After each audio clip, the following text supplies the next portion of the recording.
systems. And you guys have solved systems before. You can either use substitution, or you can use that elimination method, or you can use graphing, and where the two lines intersect, that's their solution. The only thing different on this section is that one or both possibly of the equations is going to have a quadratic in it. So something's going to be squared, right? Which is what we just had in our conic sections. The equations that we saw had squares in them, right? The x's were squared, the y's were squared. Okay, so that's what we're looking at here. So here's an example. You're going to get two equations, just like you do with regular solving of systems. So you'll get something like 4x squared plus y squared equals 25. Anybody know what kind of conic section? If you graph this, what would it look like? Has a plus in the middle. Circle. Bless you. Circle. A circle, but that circle is gonna have that stretch, right? Because of this guy right here, right? So this is gonna be an ellipse. And then you're gonna have a second equation. This one is 2x plus y equals -1. This one doesn't have any squares in it, so what do you think this equation represents? Straight line. Oh, just a regular old line. Okay? So we're going to solve this system, but graphically, think of it. You're going to have an ellipse, and then you're going to have a straight line going through it. So what is the intersection of that? The two places that they meet, right? So they're actually intersecting at how many spots? Two, right? Because if it goes through that ellipse, now what if the line is just touching one side? It's a tangent. And you would have just one point. What if you've got that ellipse and the line's over here? There's no intersection. Okay? Good. All right. All right, so the first thing we're going to do is we're going to take this equation for this line, and we're going to get just one variable by itself. Which variable would be easier to get by itself at this point? The y. You guys can all see that?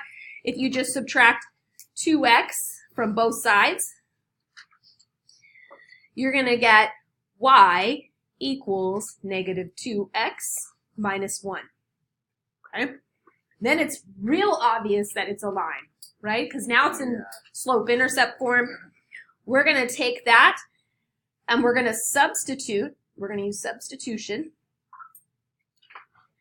And we're going to plug it into the other equation, wherever you see y.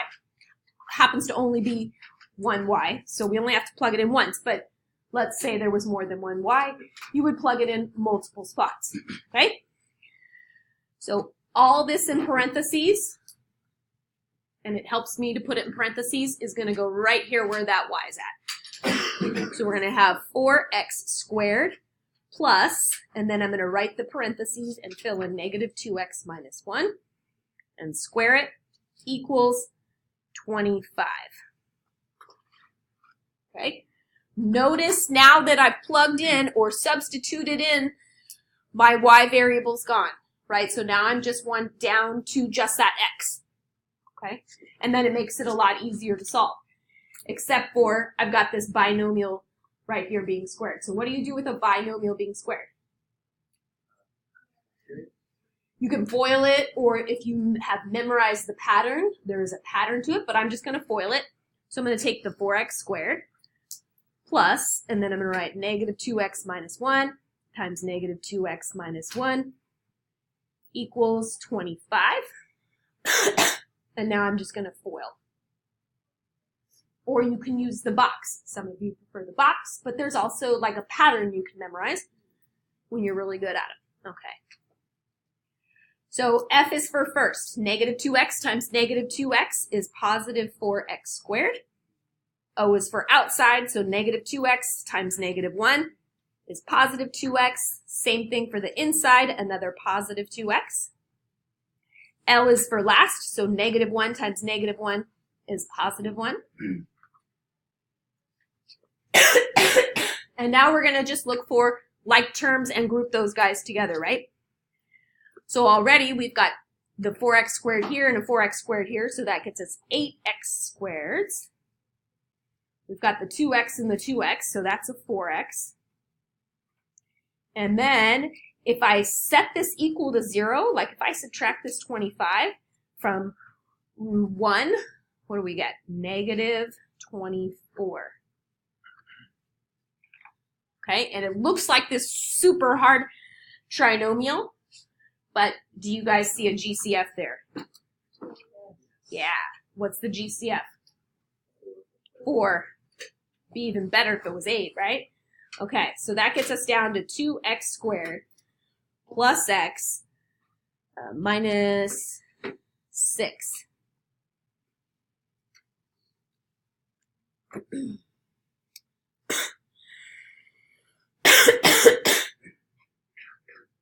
All right. So you guys want to do slip and slide on this since we have a leading coefficient of 2. Bless you. All right. So let's take this. Slip and slide. I have it vectored by grouping on here. So 12. Okay. So we're going to multiply 2 times negative 12. We're going to get x squared plus x. 2 times negative 6 is negative 12. Set that equal to 0. What two numbers are going to multiply to get negative 12, but add or subtract to get positive 1? I got positive 4, negative 3. So x minus 3, x plus 4. And we had just multiplied by 2, so we have to divide each of those by 2. This one's nice. It reduces, right? 2 goes into 4 twice, so that's easy. X plus 2. This one does not evenly go into 3, so we're going to slide it back out front. So it's going to be 2x minus 3. Bring down that 4. And we've got a couple numbers, right? This one is pretty easy. What number can I plug in there to get 0? Negative 2. And this one's going to be a fraction, right? Can anybody just get the fraction just by looking at it? 3 halves. So we've got 2 answers because remember, if it's an ellipse and it's being intersected by a line, it's probably going to intersect it in 2 spots. Okay, but it's likely that you would get a duplicate number and then you'd only have 1 intersection. Okay, so let's take these 2 numbers and we're going to plug them back in, and that's going to tell us where those 2 points are at. So the equation, we'll use this one right here. So we'll go y equals negative 2 times 3 halves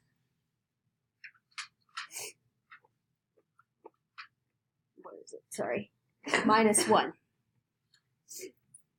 So if we change that to fraction, what is that?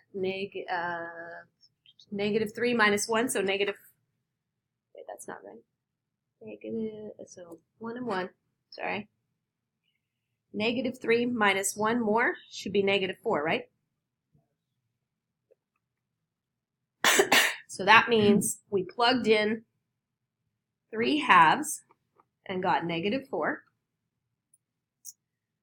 And then the other one, 3 halves and negative 2. So y equals negative 2 times negative 2 minus 1. So negative 2 times negative 2 is positive 4. 4 minus 1 is 3.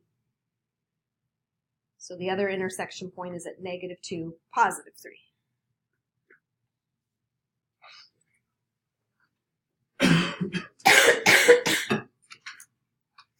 All right. Could you check this on Desmos? Yes. Yeah. You type that first equation in, it's going to draw you an ellipse. You type that second equation in, it's going to draw you a line. You could hover over those intersection points, and it would give you these 2 points. Might give you This one is a decimal, right? It might tell you, what, 1.5, -4. But this one's going to tell you -2, 3. Okay? Do I have one more? I have one more. All right. I'll move this up. Anybody still copying? All right, let's try one more and then we'll set you loose. Example number 2. Here are our two equations. X squared minus y squared, bless you, equals 12. And the second equation is xy equals 8. Anybody recognize that first equation? Not a parabola. Hyperbola. Anybody recognize that second equation? It's just a little different than what you're used to seeing it, but it's still a line. Because if you divide both sides by x, you're going to get y equals 8 over x. Still a line. Okay. All right, so we're going to take that 8x and we're going to substitute it in right here for that y.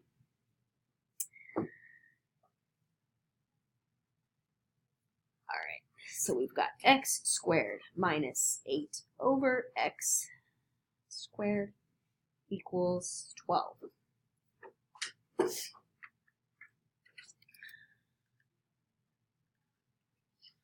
All right, let's simplify this right here first, right? That looks like, okay, 8 squared would be 64. In the denominator, we would have x squared. So let's set that equal to 12. All right. Now, this looks tricky because we have this x squared in the denominator. How do you get something out of the denominator? So, right, you would multiply. Why? Because technically it's being divided. So the inverse operation would be to multiply. So we're going to multiply everything, including that right side, by x squared. And that means we need to distribute it out to all three terms. The biggest mistake I see on this one is people forget to do whatever's on the other side of that equation. Okay? So x squared times x squared is x to the what? Fourth. And then this one's going to cancel, right? That x squared and that x squared, I mean, that's the point of it. So that leaves us with minus 64. And that's going to be equal to 12x squared. Where do we want that 12x squared? We want it on the other side. So we're going to subtract it in order to set it equal to 0. So we're going to have x to the fourth minus 12x squared minus 16 equals 0. 64. Scribble that out. Okay, sorry.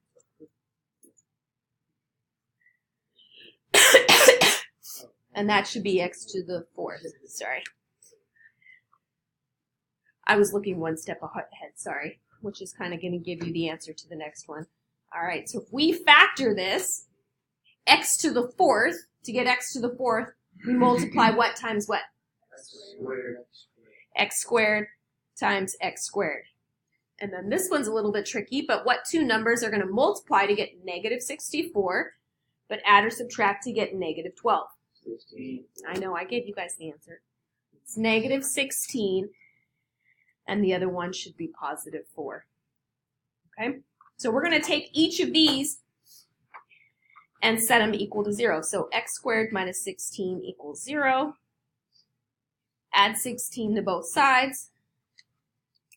So x squared is going to be equal to 16, and then when you take the square root, you're going to get x equals what? 4. But you also get what? Negative 4. Because what? What's negative 4 times negative 4? Positive 16 as well.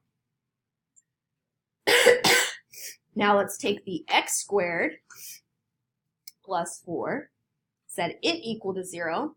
Now when we subtract 4 from both sides, we get x squared equals negative 4. And then if you take the square root, you're going to get what?